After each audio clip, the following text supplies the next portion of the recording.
Have you ever wondered, what's the connection between the current housing crisis in Canada and immigration? This is a topic that sparks much debate and brings forward a variety of perspectives. Take, for instance, the view of Jimmy Jean, the chief economist of Desjardins Group. He argues that reducing immigration won't solve Canada's housing crisis. Quite the opposite, he sees a lack of immigrants in the construction industry as part of the problem.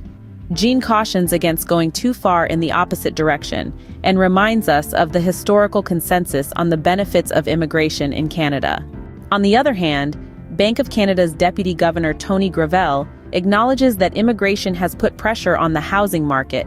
However, he argues that it hasn't contributed to overall inflation. Jean further expands on his perspective, pointing to the need for immigrant workers in Hydro-Quebec's investment plans as evidence of Canada's reliance on immigrants.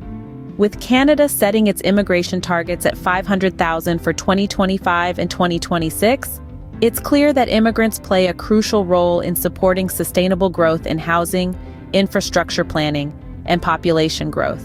So, what can we take away from these perspectives? Firstly, the housing crisis in Canada is a complex issue and cannot be solved by simply reducing immigration. Instead, we need to consider a more balanced approach, one that acknowledges the role of immigrants in the construction industry and the wider economy. Secondly, while immigration does put pressure on the housing market, it's not a significant contributor to overall inflation. And finally, immigrants play a vital role in Canada's economy. They contribute not just to the housing market, but also to infrastructure planning and population growth.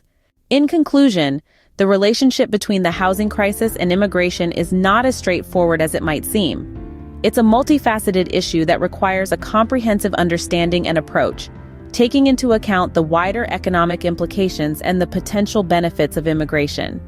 So next time you think about the housing crisis in Canada, remember, it's not just about houses and prices, it's about people, their lives, and how we can build a better and more inclusive Canada together.